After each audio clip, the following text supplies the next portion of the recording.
Hello there my fellow Holotable heroes and welcome to another Galactic Challenge video. It's the return of the Tusken Challenge and along with it the momentum feat. I think previous Tusken Challenge there was no momentum, but this time they brought it back in. There were no notes in terms of what they're trying to fix it, was it fixed or not, so I was expecting the same issues again.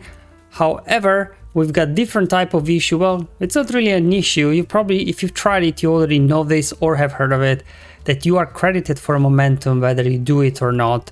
Not sure what's happening. Probably CG was trying to fix it, so they made some tweak and then they released it to see if it was fixed or not. I guess it wasn't fixed yet. But anyway, more about it later. As always, I'll cover the modifiers, feats, and then show you the battles. So I've got 4 battles for you today. So first one, I'll do the one that requires to have at least 3 Tuskens in your squad. And then the second one's supposed to be the momentum feat team, but because of the bug, you may not need it at all. But in case that bug doesn't work for you the way it did for me, at least you have a team that can hopefully get it done for real, and then 2 different teams for offense up. Otherwise, there'll be YouTube chat there below as always. Otherwise, here we got Save Heaven, so that's the modifier for Takodana.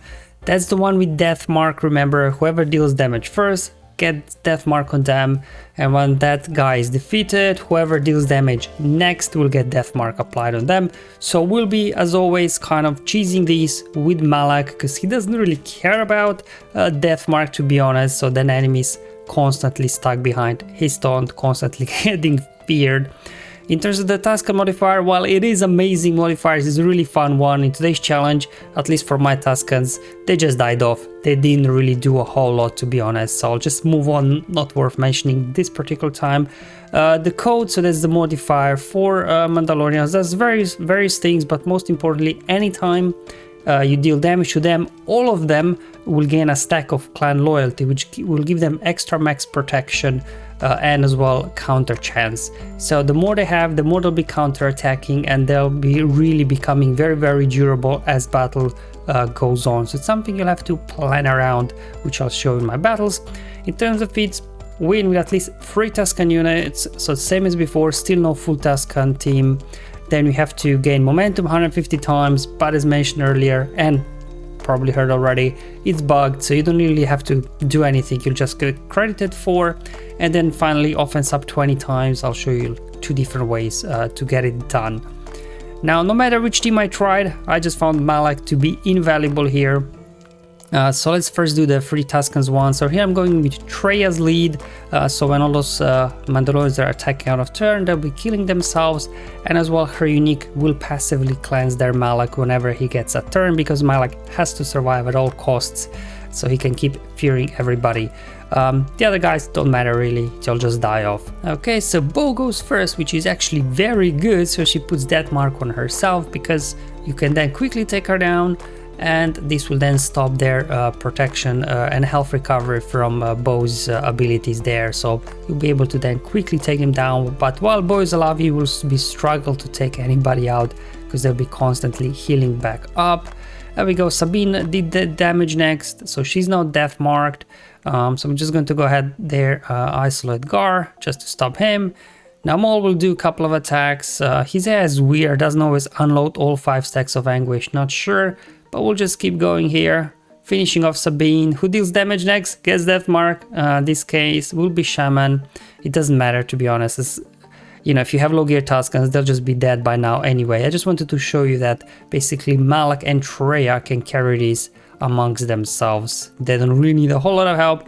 This time Maul did unload fully, which triggered bonus turn on Malak, and I was able to get him down. We'll finish off quickly Maul now as well. He got death mark. There we go. Down he goes. And now Gar is death mark. As you can see, doing very well here. Just finishing off these guys. And Isolate doesn't deal damage. So now Traya isolated Django. And then it was Malak that actually did the damage. So his death mark, that's okay. He can take it. He's a big boy. And that's it, guys. That's what completed for me 3 Tusken feat.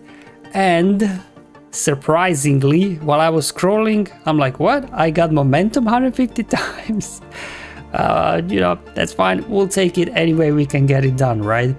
Now, in case this doesn't happen for you, that, you know, you don't get credited for momentum feat in that way, I was trying out some testing and using again Traya and here Malak with Sign of Django as the lead, so he can get the momentum feed done in case it it doesn't get bugged for you.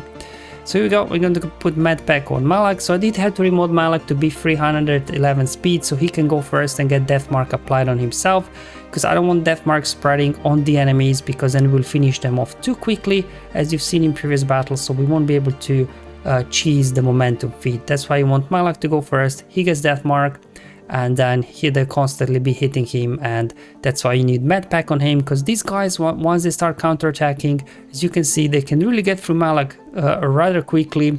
Obviously he does receive bonus turns in the meantime. I did put weapon tech over on Django, so he gets as many turns as possible. So what I was doing here, I didn't want to spam too many AoEs to begin with, just because those counterattacks I saw are doing a lot of damage to Malak.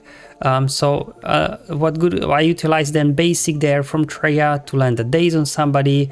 Also when they're isolated they can't counterattack, so just kind of trying to spread the daze onto 2 enemies and then isolate the third one, so then you have only 2 units counterattacking. Malak can take those, and then you can again start spamming AoEs. Otherwise, you just kind of do like I did there, just basic there with Django. I didn't want to do AoEs at all. And there we go, that's why we brought in Nihilus, because these guys' protection will go through the roof for every stack of loyalty, sorry, every stack of code. And then basically you won't be able to take them down. That's really Nihilus, so he's then insta-killing them one at a time. I went after Django first because he can ignore the taunt and he could potentially kill your Django.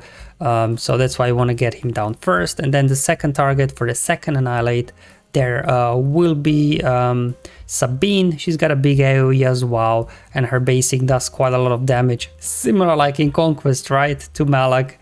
Sabine there is very deadly. We go, perfect. So we have now some dazes around, and once you're just down to 3 enemies, you can feel free to keep now spamming all those AoEs with Django just to get more stacks of momentum going. But again, without tracker, I don't know, I'm pretty sure I've done, you can just stall as long as you want, and once you feel like you've done your 150, you can just let the Nihilus loose hit autoplay, and then he will just be annihilating them one at a time. But luckily this time it seems like, because of the bug in momentum feed, although if it's a bug that works in our favor, is it still a bug? I don't know. This one more likely will not be needed, but I was testing out, so I just wanted to share you as well. You can get momentum done as well in case it doesn't work for you, the bug in the way. Alright, so we got 2 teams for offense up, so a similar team as actually the previous one for momentum, but here we'll be using Palpatine because his AoE gives offense up to all your allies, putting Traya in the leading slot, and you should be good to go here. Same thing, med pack over on Malak, and then I'm going to go ahead put a weapon tech on Palps so he can get as many turns as possible. So all you have to do is get Palpatine to use his AoE 4 times, and this will give you offense up there, unless I guess Maul puts buff immunity on one of your guys, but luckily Traya's unique should cleanse it off when they get a turn. So I guess to be on the safe side, do his AoE 5 times just in case. So same thing as in previous battle, you gotta be a little bit careful here with the AoEs while these guys are not like dazed or isolated or something, because too many counterattacks will kill your Malak. Well, at least mine at Relic 5 they did. So we go, we're going to go ahead, try and land the daze there on Sabine, perfect. So I isolated Django, so I can now keep hitting him. He won't be counterattacking, but we got an AoE, so we gotta pull it. So okay, there you go, Malak taking some counterattacks, okay. Here I was thinking, do a drain, there we go, we drained him, so we do have now Annihilate up already on Nihilus's next turn. There we go, we can keep going around. Maul doing his thing. There we go, basics, get Maul down. So this time I decided to take Maul out first, and then I'm going to go after Django next. And once Maul is down and Django as well, things become a lot easier, and then you can just stall the battle out until your Palpatine gets a lot of turns. I think that was my 3rd AoE already. Also how you can get more turns to Palpatine, if you have 1 or more shocked enemies, when he uses his ability that deals damage to everybody, he gains a bonus turn meter for each shocked enemy. I think he gains 50% turn meter per shocked enemy. So once you have 2 shocked, he'll get back-to-back turns, and you can then quickly, hopefully, cycle through his AoEs to get this done. And again, bringing in Nihilus so you can actually win this battle, because without him, even Malak's Drain won't do a whole lot, because Malak's Drain is based on health, and these guys are gaining max protection, so the Drain won't do a whole lot. That's why you need Nihilus, and then he can just take these guys out one at a time. And that completed for me offense sub feat. Obviously giving a slightly different option as well for the offense sub, depending on what you've got. And this one actually worked faster, but again, Malak, that's pretty much, you know, what you're gonna probably need, or any Galactic Legend as well that can take that initial death mark, and then you can take care of the rest. Same thing, I need to make sure Malak goes first. He puts death mark on himself. Dispels obviously Frenzy there on Maul to slow him down, and then I use their AoE from Anakin to give offense up to everybody, and then Yoda can go ahead and spread it. So that's offense up 10 times already there for you, and that's what you gotta do one more time. Get another AoE from Anakin, another spread with Yoda, and that's your 20 offense up feat done here. And here battle will be very quickly over, just because of the courage. We're doing a lot of damage there, but you know, it didn't seem like you really have to stall this out a whole lot, to be honest. And we gotta just go ahead, kick Maul in the face. Almost got him down, wasn't quite enough. The reason why you don't want to probably stall this battle out too long with Padme, because courage, like Drain from Malak, deals damage based on health, whereas the longer battle goes on, the more protection these guys will stack. That's the reason why, yeah, you don't want to stall out too much. There we go. We got an AoE, so that's offense up 15 times. I just need Yoda to get a turn in here. Come on, buddy, get a turn already. Come on, Yoda, spread it. There we go. Offense up 20 times. So definitely this team actually was much faster than the first Sith team I showed you. And that's it, guys. That's all for today's video. Hopefully you find it useful and helpful, just showing you various teams here for offense up, as well as the Tusken team and the Django team for the momentum. But as mentioned many times in this video, you probably won't need it at all this time. But hey, maybe it's something we'll have to use next time when it comes back, I think in a couple of weeks time.